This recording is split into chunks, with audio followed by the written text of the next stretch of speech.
The viewpoints expressed on Night Fright are not necessarily those of the host, the staff, the sponsors, or the affiliate stations. Tonight's program may contain graphic themes or images. Viewer discretion is advised.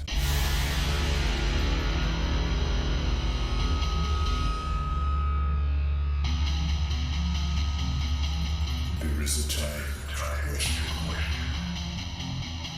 There is a time for answers. There is a time to challenge.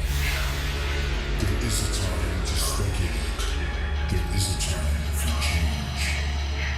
There is a time for truth. The time is now.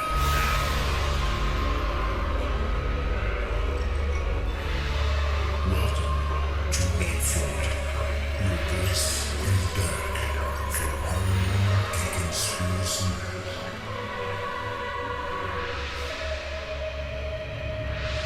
And now your host, Brent Holland.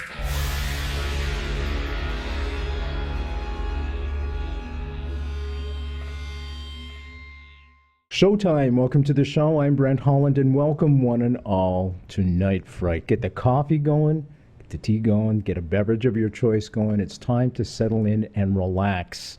Get in your most comfy chair, kick your feet back, and get ready for one heck of a ride. Guess who's here tonight?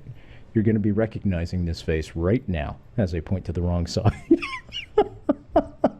We're live, baby. Anything goes. Peter Levenda is here tonight, folks. Let me read this little bit of a synopsis to what's going to happen tonight. Peter Levenda joins us tonight, we've already said that, to discuss his new book trilogy, Sinister Forces, Volumes 1 through 3. And I need an extra hand to do this. You know that, eh, Peter?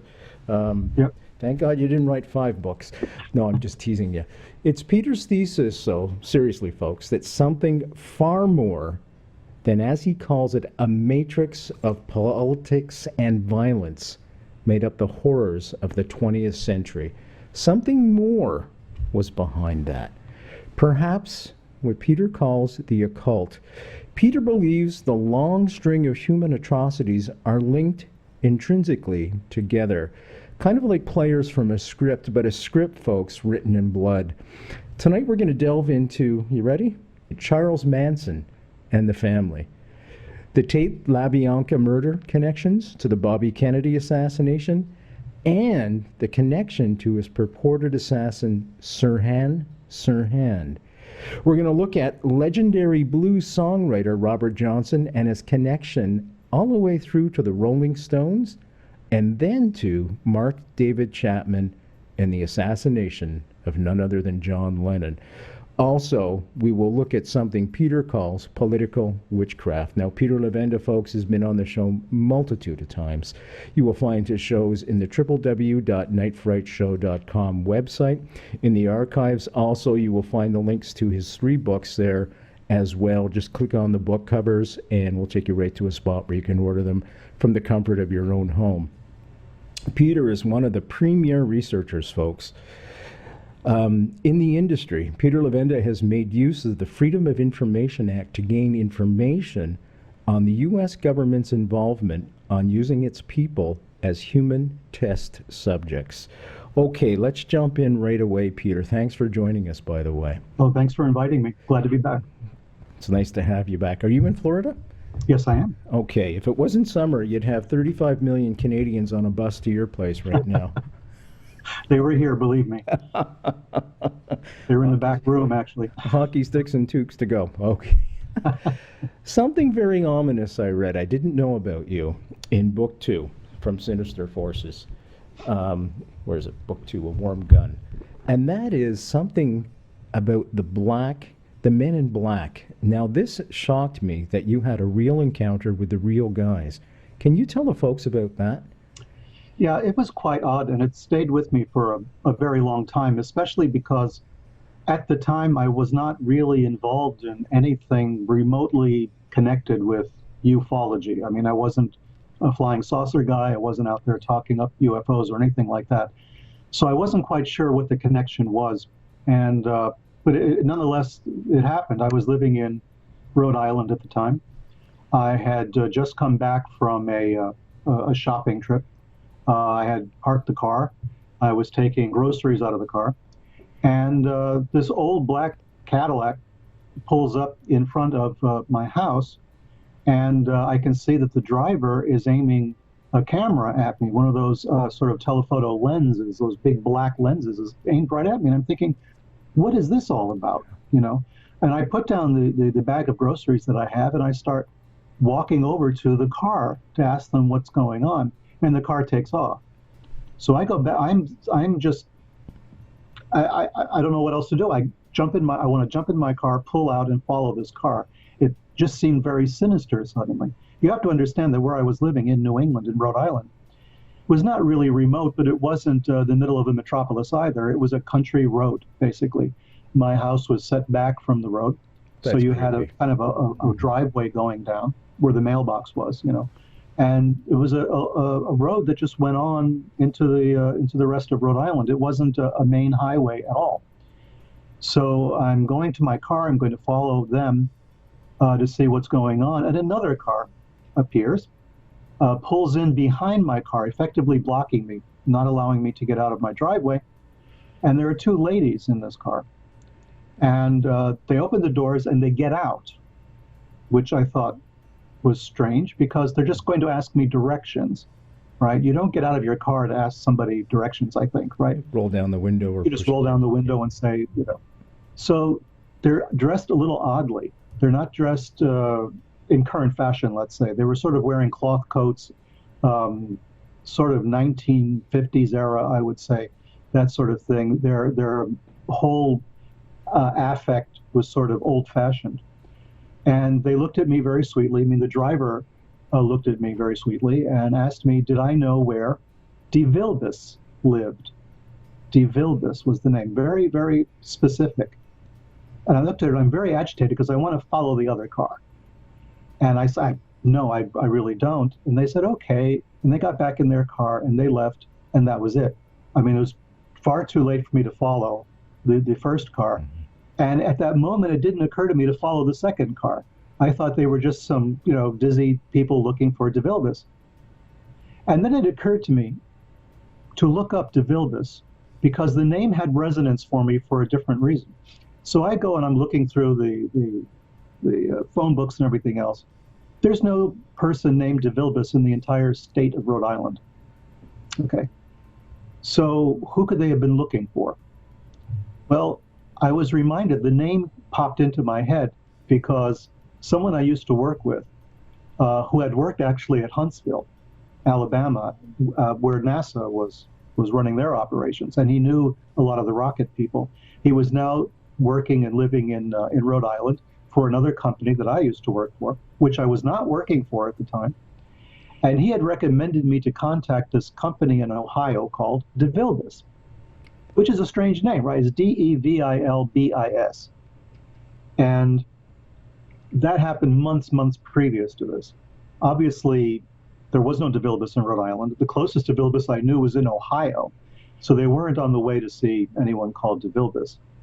And then as I'm going back and going over the name and trying to figure out what this was all about, I'm interested in etymology, I'm interested in words and that sort of thing. And I realized Dilus is devil, BIS, BIS being the standard abbreviation for repeat or again, right? As you will do in literature.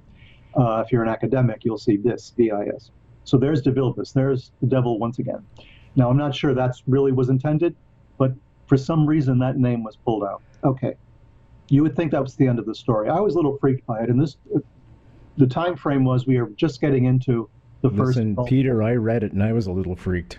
Yeah, it's a little strange. It was a little strange, and it's stuck with me all this time.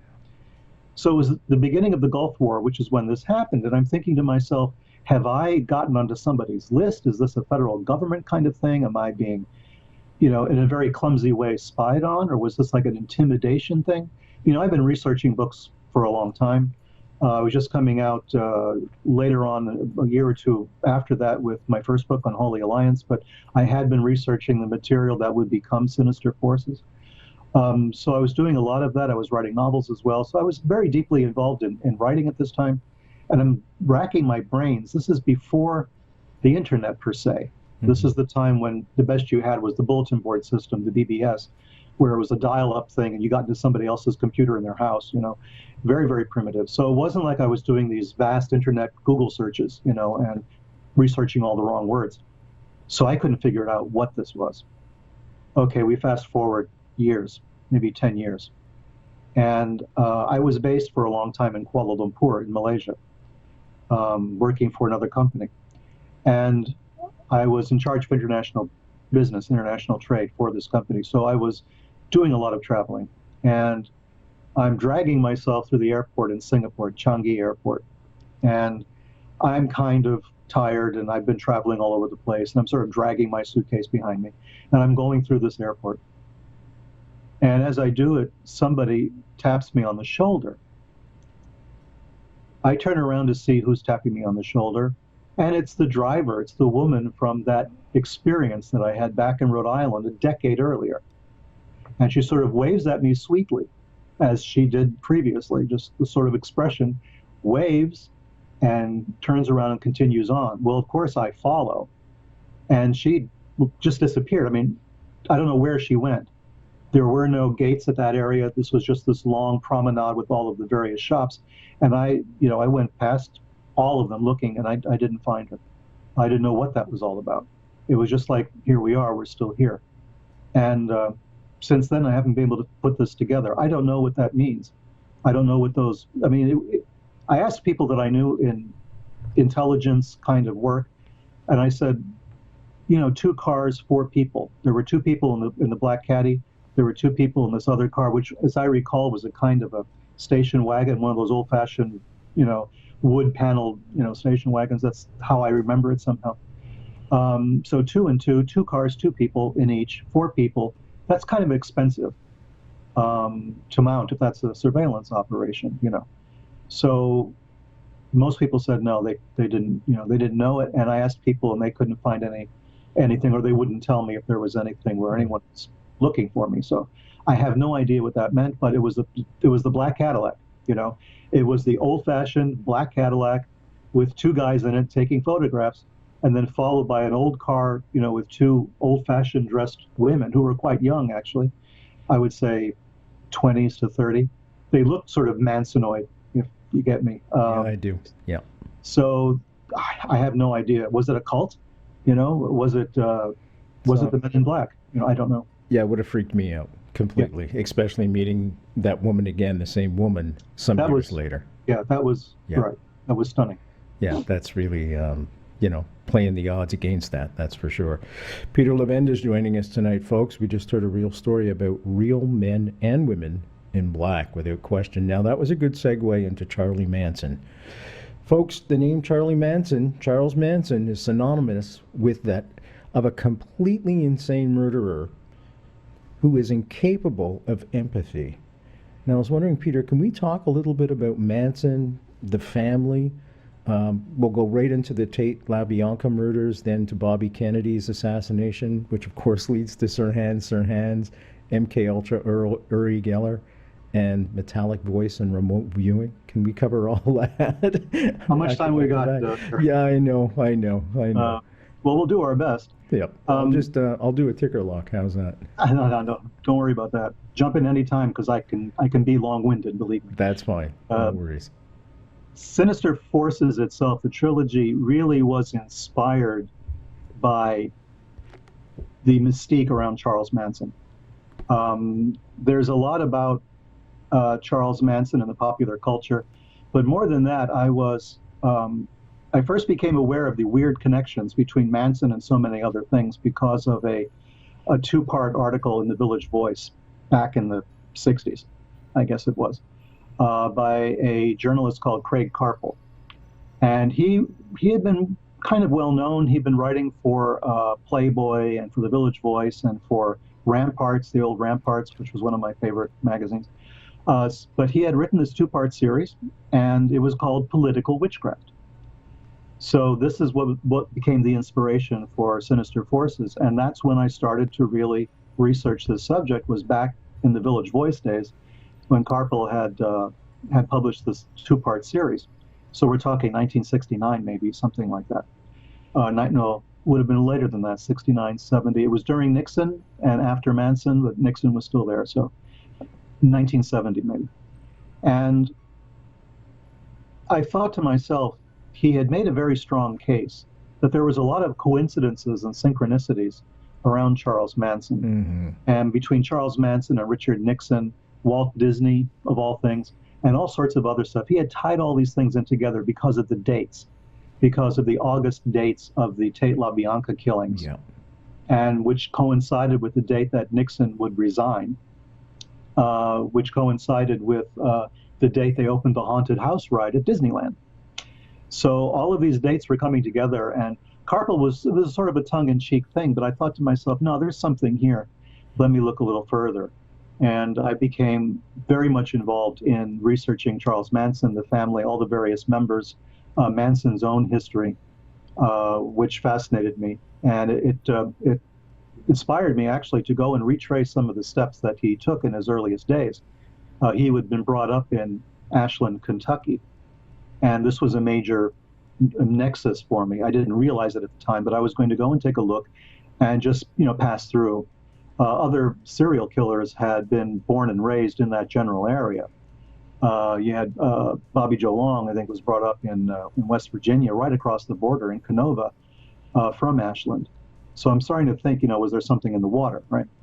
Let me just take a look. And I drove down, had a very harrowing trip through West Virginia, which is a story for another time, and passed through Canova and looked around at the towns, and I'm getting this feeling that this is, a depressed, financially depressed area, economically depressed, and kind of remote at that time I was doing the research. And got into Ashland, Kentucky, where Manson had spent his first years of his life. And the first thing you really notice going around the bend into Ashland is, number one, Ashland Chemical. There's a huge petrochemical plant there, which is belching fumes into the air, or it was at that time that I was doing this research. And that right away was a little sinister looking to me. This very bucolic countryside, and there's this massive, sort of Blade Runner-like thing sitting there, which is full of lights and sounds and noxious fumes and all of it. So then I get into the town itself of Ashland, and there's a park in the middle. They call Central Park, and it's filled with Indian burial mounds. Well, that threw me in a whole completely different direction, and I'm thinking Manson must have played in this park when he was a kid. The town's not that big, and it was a lot smaller then when he was a kid. And I imagine this was the kind of place his mother would have taken him, or one of the people caring for him, and he would have spent some time on the Indian burial mounds. And so I started to research the mounds. I started to research Ashland, and a lot of strange stuff about that town. A lot of weird things went on there, including one enormous house that they moved from its original location to an alignment with the burial mounds. It's a large apartment building. It's not like a small wood frame house. This was a large house with several entrances and several floors, and it was brick. And they actually moved this house, picked it up and moved it. And at the very top of the house on the roof, there are two griffins. And I took photographs of that. I think they're in the book. There are two griffins sort of facing each other, And Ashland had actually printed a small booklet about their town. And one of the things they said in the booklet was that, well, they're there to ward off evil spirits. I'm thinking, what? What are you saying in your town's brochure? You're actually advertising this, that we're warding off evil spirits? I just want to interrupt you for a second, because you sent chills down my spine when you mentioned that all these serial killers had grown up in the same area. Two of Canada's biggest serial killers, Paul Bernardo, who ended up marrying Carla Homolka, that became known as the Barbie and Ken murderers, and another guy by the name of Colonel Williams. Anyways, he was in the military and stuff. Those two guys went to the same high school together. How weird is that? And they're like the biggest serial killers ever in the history of Canada. So you wonder, Yeah, Russell Williams. I apologize.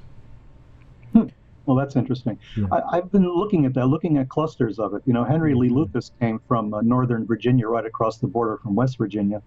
There were a lot of people like that growing up in that particular area of West Virginia to Kentucky. And of course, the famous Hatfield and McCoy feud took place across that border as well, not far from there. And Harlan County's down there with all the coal mines and the riots and the union stuff that was going on in the 60s. So, it's a kind of an intense area to be in. And, on the positive side, you had the Judds from Ashland, Kentucky, so Naomi Judd and Ashley and everybody from Winona from Ashland, or at least Naomi was, and I think Ashley was born there as well. If I'm not Something mistaken. has to balance the evil. Something has to. And Chuck Woolery, come on. There you go. All from Ashland, Kentucky. So it's it was a fascinating place, and I spent more time than I thought I would there because I just kept researching the town. And the town actually was host, you might say, to a really strange and bizarre tragedy as well. I mean, Manson grew up in a town where there was a massacre of people and a horrendous murder of children on Christmas Eve. It was called the Ashland Tragedy or the Ashland Massacre. If you go to Ashland, people will talk about it, remember it. And it was end of the 19th century. There was 3 children, including one handicapped boy and 2 girls, were left alone in a cabin in Ashland on Christmas. The father went away, I think, to work, and the mother went away to visit some relatives. Very strange that they left these kids by themselves. Well, as it turns out, I'm not going to go into all the details, but the girls were abused while the boy was there, helpless to do anything about it. And the house they were in, the cabin, was burned down with them in it. So a horrible situation, a horrible scene of mass murder. And of course, Ashland went nuts trying to find the perpetrators, and they found somebody who was a little slow, who confessed that he was involved. He named 2 other people. The government came in and arrested them. They were going to hold them for trial, but the townspeople wanted them dead, and they managed to hang one of them themselves. They broke into the jail in Ashland and hung one of them. The other 2 were someplace else. They called in the troops. They called in the militia. And they were going to move the 2 perpetrators, the 2 alleged perpetrators, to a different venue for trial. And the townspeople weren't having it. They actually attacked the boat that was going up the river, the Ohio River, to take them up to Maysville, I believe it was. And there was a bloodshed. They opened fire on the people. The people opened fire on the boat. People died all over this particular event. You won't really hear about this anywhere else except in Ashland. But if you go and look at the details, it was quite horrendous. The whole thing was horrendous. And the newspapers in Cincinnati, Ohio, the nearest large city, the writers there, the journalists, didn't believe that these 3 had done it. They thought this was trumped up. But eventually they all, one of them was killed, the other 2 went to jail and were eventually executed, I believe, for the crime. And that was the end of it. But there were a lot of people who were not convinced that these 3 individuals committed the murders. It was just a very strange, and I'm sitting there in Ashland thinking, my goodness, and this is where Charles grew up. It's different if it's New York City with a lot of input from a lot of people, a lot of cultures, a lot of stuff going on. But in a small town, it becomes isolated, the Indian mounds and the murders and all of this in a very, very small community. I think it becomes more pronounced. You're certainly pushing the percentage of those occurrences happening. I mean, a big urban center, like you mentioned, in New York, it's going to be, sure. I won't say commonplace, but I don't know how. Kind of diluted anyway. Yeah. Well, right now you have a case in Ohio, in Chillicothe, which I write about Chillicothe in Sinister Forces because it's the site of a major Indian burial mound installation, if you want to call it that. And in the last year, there have been 6 women who disappeared in this very small town of about 30,000 people. In 1 year's time, 6 women disappeared. 4 bodies, I think, so far have been found, and 2 others have not. And this is in a small town with Indian burial mounds. And the Indian burial mound theme is something that I developed in Sinister Forces because it seems to keep propping up for one reason or another. And it comes up into the Manson family stuff and Henry Lee Lucas and everything else. And Chillicothe does. There's a prison in Chillicothe, a penitentiary, that built on the side of an Indian burial mound. So my theme of America as a haunted house is kind of brought up through all of this. It wasn't a theme I started out with. It's one that I sort of came to in the process of the research. So Manson had a horrible, hideous childhood. He was abused, physically at least, by the people around him. His mother reportedly at once sold him for a pitcher of beer. He eventually wound up living with relatives across the border in West Virginia who dressed him in girls' clothes for years. He had just a horrible time. He eventually became involved in petty crime here and there. He was sent to Boys Town, which might not have been a good idea. He broke out of Boys Town, eventually he was incarcerated most of his life, made his way to the West Coast, was incarcerated again for check kiting and that sort of thing, Mann Act violations, bringing women across the border for prostitution, that sort of thing, and finally wound up in prison once again. The last time he was in prison before the Tate LaBianca killings, he was in prison on the West Coast, Terminal Island, and it was there that he met a number of Scientologists. And the Scientologists, according to him, he went through the Scientology training and became clear. This is Manson's own statements that he became clear. Whether or not he really was clear, we don't know. Can you give a definition of what clear is? A lot of people will know Scientology and associate it with Tom Cruise, and Sure. That's the extent of it. Could you just give a quick definition? Yeah, Scientology takes us in a lot of different directions, as you know, and it can take us to some very strange places. But briefly, Scientology is kind of a psychotherapy, although they would hate that term, psychotherapy kind of a process where you go through and you rid yourself of negative emotions that are the result of an inheritance that goes back generations to the beginning of time. And what you're trying to do is get clear of all of these obstacles within yourself and then go to next higher levels and higher levels. But you have to get clear first. That's sort of the first major hurdle in becoming a Scientologist, is getting clear. Mm-hmm. And then there's different levels past that goes on forever with greater and greater revelations concerning the real secrets of Scientology. But you have to be clear first. If you're not clear, you're still in the process of becoming a human being, as far as L. Ron Hubbard was concerned. Mm-hmm. So clear is that. And, so to become clear in prison right away is bizarre. And who was actually, responsible for this? It turns out there were Scientologists visiting that prison and conducting these treatments on prisoners. So it might have been something that was sanctioned by the prison. But no matter what, Manson, according to him, became clear. And he left that prison. He begged to stay in the prison. He was not the kind of person who could live without being institutionalized. He kind of knew he wasn't going to make it on the outside, but they kicked him out anyway, basically. And he headed down to San Francisco, down into California, and started collecting people around him with this weird combination of politics and religion and spirituality and Scientology thrown in all together with it, as well as some philosophy from a group called the Process Church of the Final Judgment. Yeah. I should mention, folks, this is the peace and love era of the 60s. It was very common for a group of people to go out and rent a farmhouse and start a commune, couples together and raise families and things of that nature. I'll let Peter pick it up right there.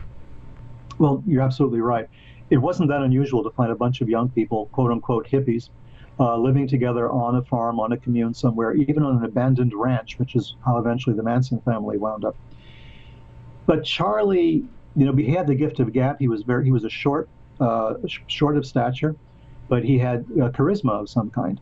And he was able to really con a lot of people into following him, and he would give them drugs, and he would get them to go out and steal for him or get drugs for him, and he would get involved with biker gangs and all sorts of things. He was an outlaw and proud of it. And for some reason, in the 1960s, this was a lifestyle that attracted a large number of followers. The extent of Manson's family is usually reduced to a number of women who were around him and one or two males, but actually the family was much larger than that. There were a lot of people who were connected to it. It wasn't an actual cult where they carried cards that says we're members of the family. It was a very loose association of people. But Manson was the leader. He was the instigator, the leader, the charismatic leader of the group. Peter, was he seen as some kind of Messianic leader? There's a big cult here in Canada called the Raelians. That's, you know about those guys. And sure. Folks, just Google them. I don't want to take up too much of Peter's time. But essentially, there's a kind of messianic leader that gets involved. I think at Jonestown, the same type of thing. All these lost souls, God love them, they kind of latch on to this person that says they're going to save them. Oh, yeah. We're experiencing that right now in the United States. I wasn't going to say it, but I made that association a long time ago. Oh, yeah. Oh, yeah. Yeah, we better not mention the T word because... No, yes, we better not, yeah. But anyway, you will have these charismatic leaders who are all about, saving people, basically, and pointing out who the enemies are. And it is a messianic cult. I mean, Manson's cult was messianic. I mean, it was deliberately so. He was getting messages from Beatles records. He was getting messages from the Bible. He was reinterpreting the entire world around his own worldview, which is what a messianic leader does. It's a kind of, reformatting of the hard drive, So people would come to him, and these were people who came from, for the most part, very solid middle-class backgrounds, even sort of upper-class backgrounds. You had people with very good pedigrees, people whose parents were making pretty good money in industry, in various ways, and Manson would attract these people to him. It was sort of a free sex, drugs, and rock and roll kind of an environment, and it was liberating for a lot of these young people. They really did feel they were onto something. And Manson slowly began to twist the message into a racial one. Manson believed that there should be a race war in the United States, and that if there was enough of a race war, then the white race would eventually get wise, rise up, and destroy the black race, and there would be peace and harmony in the United States. And this was one of Manson's theories that he promulgated. It was only one of many, though. We don't really know if Manson, was consistent where all of this was concerned. But the ideas supposedly behind the Tate LaBianca killings was to do this, was to kill people who were prominent and blame it on Black Panthers, the Black Liberation Army or something like that, to try to blame other races for it, and the movements that people were so afraid of in those days. To start especially the Armageddon going. Get it going, yeah. And they were going to go and hide out in the desert, the Manson family, with their dune buggies. It was a dune buggy army, and they were going to go and hide in the desert and wait until all the dust cleared, and they were going to come out and take over the world. It's sort of what Manson was up to. Heck of a plan. Well thought out. Yeah. Yeah. The JFK Assassination, the definitive book by Brent Holland. From inside the Oval Office to Dealey Plaza, first-person witness accounts. Order yours right now. nightfrightshow.com. Just a quick question. Yes. Getting back to Scientology and Manson, did they ever ostracize him, give him the boot? They never officially did, as far as I know. Okay. The person who did the e-meter stuff and did the audit of Manson is known. He also was a friend of Squeaky Frummy. I believe her name is pronounced Frummy, not From. Squeaky, anyway, a very famous Manson follower. Yeah. I think they were friends, and I think she maybe had taken some auditing with this guy as well. So I mentioned in the book, there seem to have been, real Scientology people around them, but I don't think they ever actually officially disavowed him. One group that didn't, of course, was the Process Church of the Final Judgment, which came out of Scientology. So here's a further wrinkle in this whole thing. And the Process Church started about the time, late 1960s. A couple of disaffected Scientologists from the London office left and created their own group called the Process Church of the Final Judgment, and started that up, and it became sort of well known for a while. They had magazines that they produced, that they published. They worshipped 3 different gods, all at the same time. And Manson became involved with them to the point that he wrote an article for them that was published in one of the Process magazines. So the connection between Manson and the Process is absolute. And when Manson was eventually arrested for the crimes and in jail, he was visited by Process Church people. We don't know what was discussed, but Manson kept insisting that he was the real leader of the Process Church. He kept identifying himself with Roger de Grimston, who was the Robert Monroe, who was sometimes called, who was the leader with his wife of the Process Church. And his wife believed that she was a reincarnation of Joseph Goebbels. So there you go. This was sort of a Nazi, satanic, Jehovah thing all mixed in together. It was very hard to take apart, but they're very prominent in those days. They were all over the place. I saw them in New York City. You know, the process was everywhere. They had this very big intention to proselytize, and they got their name, the Process Church, and their incorporation in the United States from a very strange place. You have to hold on to your hats for this because it's not going to sound rational, but this is fact. It's documented and it's true. The person who incorporated them and who came up with the name was a lawyer by the name of Tommy Jude Baumler. Tommy Jude Baumler worked out of Guy Bannister's detective agency in New Orleans. Oh my. Same place where David Ferry, Jack Martin, and as we know, Lee Harvey Oswald worked. He was part of that whole operation, Tommy Baumler. He was famous.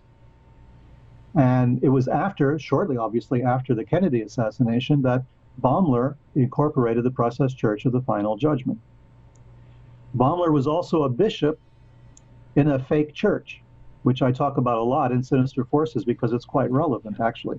So many strings of coincidence are entangled in, when you start looking at Manson and the assassinations, you are suddenly you're down the rabbit hole. Yeah. Peter, was that the same church David Ferry was trying to get into and had been kicked out because of his homosexuality? Well, it's the same church, yes, and the same church Jack Martin belonged to. But I don't think David Ferry was ever actually kicked out for homosexuality. He tried to become a Catholic priest, and he was kicked out of that. I see. Okay. But then he joined this church under a guy called Carl Stanley, once again in Kentucky. And Carl Stanley was a con man with a long rap sheet, but he was the archbishop of his own church, the American Orthodox Catholic Church. And there was a branch of this in New York City with the same name. David Ferry, Jack Martin, they all belonged to the Carl Stanley Church, this Carl Stanley Archdiocese, let's put it that way. Jack Martin, I know for sure because I've seen his papers, was consecrated a bishop in that church. He was. I didn't know that, Peter. You just educated me. Jack Martin, folks, was, boy, how am I going to do this very quickly? Guy Bannister in the movie JFK. That's the best way to figure out who Guy Bannister is. Jack Martin worked for Guy Bannister, and he's the one that called Jim Garrison to tell him that David Ferry may have been the pilot to usher the assassins out of Dallas on November 22nd, 1963. David Ferry, Jack Martin, Guy Bannister were all working together running guns to Cuba. Right. Reader's Digest, very quickly, folks, just for some context. And the whole Jack Martin thing he was played by Jack Lemmon in the movie JFK. Yes, he was. Yeah, and Joe Pesci was David Ferry. David Ferry. David Ferry was in the American Orthodox Catholic Church. There's no doubt about that. Jack Martin, we have so much documentation on his role, and I spoke to bishops from various denominations at the time who knew Jack Martin. And Jack Martin stayed a bishop to the very end of his life. He was still operating as a bishop in that church into the 1970s until he died. So I have photographs of him dressed in priestly robes. Son of a gun. Yeah, there's no mystery about it. Martin was, that. But what he was doing, however, had less to do with religion than it had to do with covert operations. One bishop told me, a very famous man who passed away a little while ago, Bishop George Augustine Hyde. It's not a name that most people would know, but he was sort of notorious in certain circles. I met and I spoke with him and I communicated with him over a long period of time. And he told me that if you needed anybody checked out, if you needed background check on somebody, to know if they had a criminal background or anything like that, you called Jack Martin, he'd find out for you. Jack Martin was connected. I don't understand how he was connected because he's portrayed as this sort of listless, lazy drunk, virtually homeless. And yet he had the chops to actually do background checks for people. And to make even further clarification, the American Orthodox Catholic Church was investigated by Jim Garrison. And he was just totally confused as to what their role might have been. And I would have been able to help him out in that had I known that Garrison was investigating them, because I was involved with that church in 1968-69. Their headquarters was in the Bronx, where I lived. And it's a long story. And when we get back to Sirhan and Manson, and we can do that if we have time. I'm just teasing everybody. That's okay. Very quickly, folks, Jim Garrison in the movie JFK, Costner plays him, Kevin Costner, and Right. he was the one that brought the first and only case against a fellow by the name of Clay Shaw that he believed had a connection to the Kennedy assassination. We'll let it go at that and watch the movie Sure. JFK and all these. Oh, watch the movie, definitely. Familiar. If If you watch the movie, you'll know who the players are, and this will become a little clearer. But I have a letter that Jim Garrison wrote to the House Subcommittee on Assassinations, in which he said, "I don't know what to make of these weird churches." He says, "But they're in there somewhere. I don't know what to make of them. You should look into it, more." And they never did, of course. I mean, there's no record that they ever did. But I also have a letter. When the Garrison files were finally released, I was sort of first online to get a copy of that. And there was a letter to Jim Garrison from the man who was my superior in the American Orthodox Catholic Church to Jim Garrison, written maybe 6 months before I got involved with the church, saying, "When you're done with Jack Martin, send him back to us." So the connection between Jack Martin and the churches, the fake churches, the ones I was involved with as well as the one in Kentucky, it's the same group. They were all connected together, and I know from personal experience the church was not a church.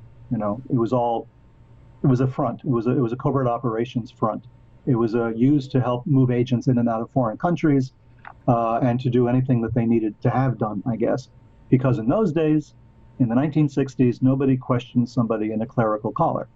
If you wore a clerical collar, you had a priestly robe.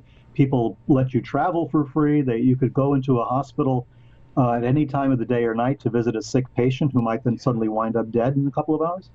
All of these things were possible if you were a priest. Today, a bit harder to get away with, but in those days, very easy. Who was fronting them? What was the foundation of these churches? I can show you letters that were written to me by bishops who were involved with this. Once again, everything I'm telling you, I have documentation to back up. This is very important to me, and I hope it's important to you. And also the listeners. That's why I love having you on, Peter. When I said you, I know it's important to you, Brenton. Yeah. The letter states that one of the reasons some of the bishops left the American Orthodox Catholic Church was because the head of it in New York City had developed a relationship with J. Edgar Hoover. And in order for you to belong to the church, you had to be cleared by Hoover himself. Hoover was somehow on the board of directors of the church. Holy cow. So there are letters stating this bluntly.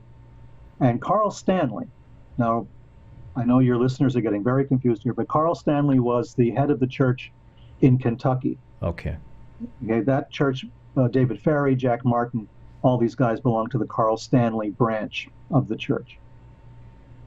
Carl Stanley was summoned to New York for that reason, to be investigated by Hoover, to be fingerprinted, I suppose, and to have a background check done. And he went to New York and visited Archbishop Vladimir Profeta, a man I'll never forget, visited him, left New York, went back to Kentucky, and died almost the following day. Holy cow. So he was wiped out. Stanley was a difficult guy for them to have used because he was a con man and he had a long rap sheet. And he had strange connections back to churches in Canada, by the way. This road leads up into Canada as well, specifically into Toronto, but into parts east and west. There's a very famous bishop up there at the time who was running a paper mill, a diploma mill, whatever you want to call it. He was a bishop's mill. He was consecrating bishops left and right who weren't really bishops, and neither was he. And they were connected to Carl Stanley, and Stanley connected to David Ferry and Jack Martin and everything else. It's a demi-monde. This is an underground kind of world that you have to really get into to understand, but their fingerprints are all over this. They're all over assassinations, murders, covert ops. One of the bishops that I knew personally for a while in New York was implicated in some of the weird stuff going on in the Balkans during the civil war that was taking place there. His name cropped up in Italian intelligence documents, and so did the church name again. So they were, Iran-Contra, they were involved in that as well. Their fingerprints extend until the 80s and 90s at least. So, where was I? Do you see what I mean? This is a really... Well, this is the beauty. This is why there's 3 books, folks, by the way, because he ties them all together, and and I can't recommend these books enough because I've gone through them and read them. www.nightfrightshow.com. Peter Levenda is our guest tonight, and as you can see, I hope I'm not holding it upside down, and I am. They're very good. Yeah. Okay, good job there, Brent. This one's okay. 3 books, folks. Sinister Forces. Just click on the book covers, order them from the comfort of your own home, and get filled in on all these incredible connections. You know, he goes back even further. I was trying to pick a point where we could jump in. And, you know, you could go back to you could go right back to Christ's time and Muhammad and everything else, and Sure. you know, and how it all connects and just keeps driving forward. And there's some kind of evil energy behind it all. Okay, let's go right away. Then we were talking about the Tate LaBianca murders. Can we talk about those, and then we'll jump to Bobby Kennedy's assassination, which ties into Sirhan? Let's do it a little bit in reverse. Okay. Because of the timeline. Okay. This is a story, boys and girls, that you're not going to believe when I tell you. It's one of those things that you're going to say, no, not possible, but it happened. I should warn you, we only have 10 minutes. I'm going to do it. I'm going to make this offer to you. We have a second hour. If you want to stick around for the second hour, you're more than welcome. That could happen. Okay. So right now we... So you can relax. Okay. Whew. That's it, folks. But if you had somebody else scheduled, I don't want to... No, I don't. Oh. I purposely didn't. No pressure, Peter. Oh, okay. All right. I see where this is going. suspected 3 books, and it's Peter, you know, going to need at least 2 hours to get through this. So. Yeah, I think so. Okay. Well, this is one of those stories that, you know, you can tell on Halloween. It's one of those things that is very, very strange, but the facts are all there. There was a famous film director known as John Frankenheimer. He did movies more recent films like Ronin, Reindeer Games, films like that. He did Birdman of Alcatraz. There you go. He did 7 Days in May. Yeah, fantastic movie. And he did a film called The Manchurian Candidate. Bingo. The Manchurian Candidate starred Frank Sinatra, Lawrence Harvey, Angela Lansbury. Just redone a few years ago with Denzel Washington, by the way, folks, right. For the younger folk. For those of you, yes. Not as gray as me. But there was a problem with The Manchurian Candidate because it's about an assassination of a presidential candidate. And it's an assassination that's being run by the communists, whether it's Russian or Chinese, anyway, the Koreans. An American prisoner of war is brainwashed in a very bizarre way by, they could be Russians, they could be Chinese, we don't know. It's like everybody is there. And he comes back to the United States, and his whole platoon comes back with him. And they're all saying all the time, you know, so-and-so, I forget the name that was used then, is a great patriot, a great American, you know, and a war hero and everything. They would say these program phrases over and over again. And he starts, you know, he becomes very politically involved. His mother is Angela Lansbury. And this is Lawrence Harvey. And he's being manipulated by Angela Lansbury with a deck of cards. And there's like a mind control thing happening. This was a novel by Richard Condon. It was very, very famous. And the Manchurian Candidate is Manchurian because he was made in Manchuria. He was created through a mind control thing. So this American soldier became totally brainwashed and sent back to the United States to commit an assassination. I don't go into the whole plot because that would be pointless. Let's just say that it's about a political assassination. It's starring these very famous stars. It hits the theaters, and suddenly President Kennedy is assassinated. Frankenheimer feels terrible guilt over this. He was friendly with the Kennedy family. The whole thing destroyed him. He pulled the film from the theaters, and it was not seen for, I think, about 30 years. I think that film was not released again until the late 80s, maybe early 90s, I forget when. But that film was taken off the market. You could not see it. It was not available. Mm-hmm. He was mortified by the fact that this had happened. Okay, we fast forward 5 more years. It's now 1968. In fact, it's today, because today, as Brent and I are speaking, is the California primary, which is taking place for president. So you have Hillary Clinton and Bernie Sanders, and everybody's in California trying to win the California primary. Well, back in 1968, 48 years ago, today, there's a dinner party at Malibu, and it's John Frankenheimer's house. And he has a special spread for his good friend, Robert F. Kennedy, and Kennedy's wife, and 4 of their children. They're all at the dinner party that Frankenheimer is throwing for his good friend. He's wishing him all the best. And who else is at that dinner party?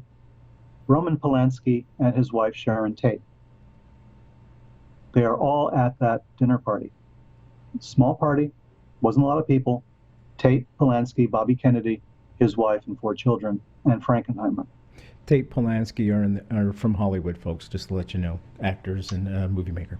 Well, Roman Polanski, for instance, a famous film director, I think people know now he's in the news again because they're trying to extradite him from Poland. That's right. Polanski, the famous film director of a movie called Rosemary's Baby, which was a film with Mia Farrow, who became Frank Sinatra's lover, the whole thing. Anyway, Rosemary's Baby is about a satanic cult. And the birth of a baby on June 6, 1966, which was supposed to be the son of Satan. Notice the date, because June 6th, 66, and now we're talking about June 7th, 68, which is the dinner party, which is the California primary, with Roman Polanski, who directed the film, in attendance at the dinner party. So Frankenheimer drives Bobby Kennedy and his entourage to the Ambassador Hotel, where they're going to wait for the returns coming in from the primary. And of course, Bobby Kennedy wins the California primary. He makes his famous speech. It's on to Chicago, which is where the convention was going to be, the Democratic National Convention.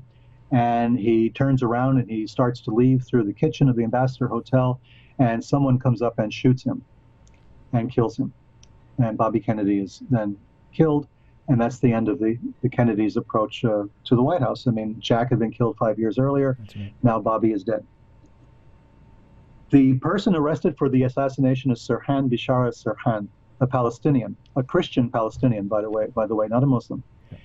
And Sirhan was deeply involved in the occult. He had gone to meetings of the Theosophical Society.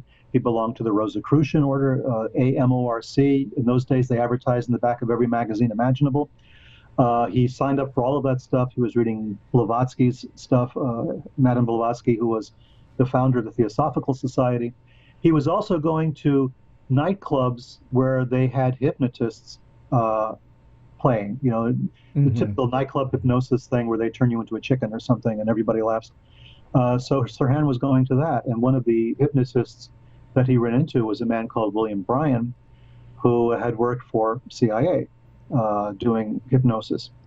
There's a lot of very strange stuff about Bryan. He kind of dropped out of sight shortly after all of this. But anyway, there's Sirhan. Shoots Kennedy's, so they say. As we know now, it looks like there were 2 guns involved. There were more bullets than Sirhan had. And of course, there was the girl in the polka dot dress. For those of you who remember this assassination, this girl in the polka dot dress was seen by a lot of people very happy, running down the stairs saying, "We got him, we killed him, we killed him." They never found that girl in the polka dot dress. She's become kind of an icon to those of us of a certain age.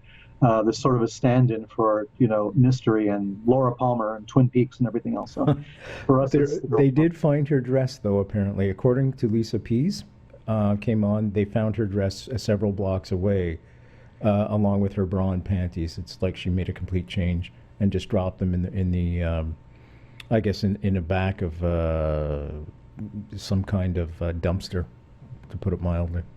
Why would I don't know. I could see the dress, but the underwear? I don't get it either. I don't get it. Especially if you're in a rush. So yeah, it's very strange. Yeah, maybe it was the rapture. I don't know. So anyway, fast forward just a day or two.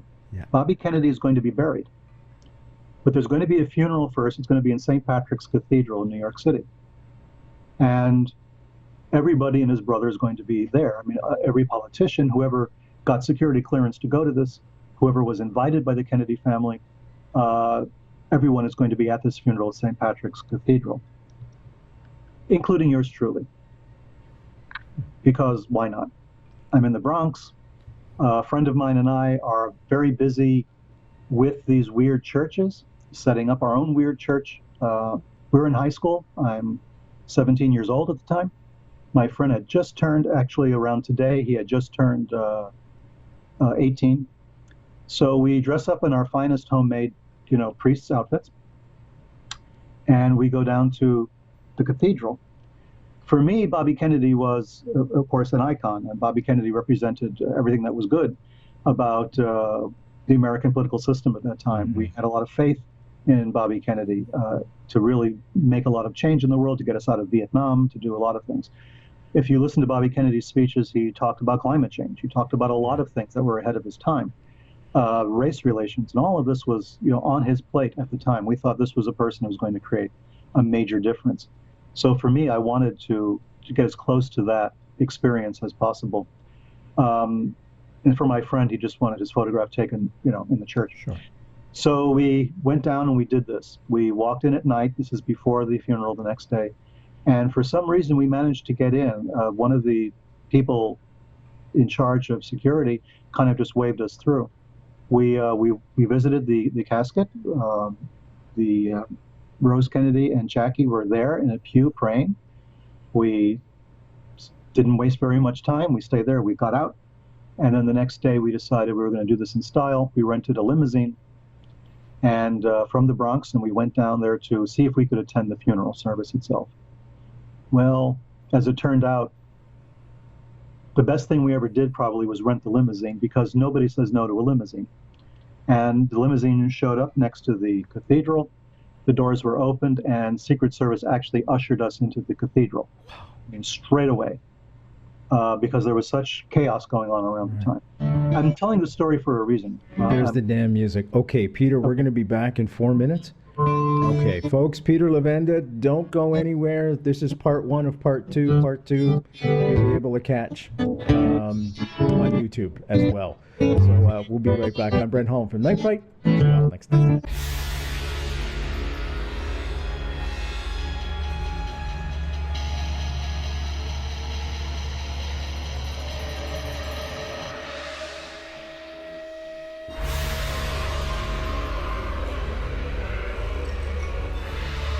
You're listening to Night Fright and your host, Brent Holm. The time is now. Your voice in the dark for paranormal and conspiracy.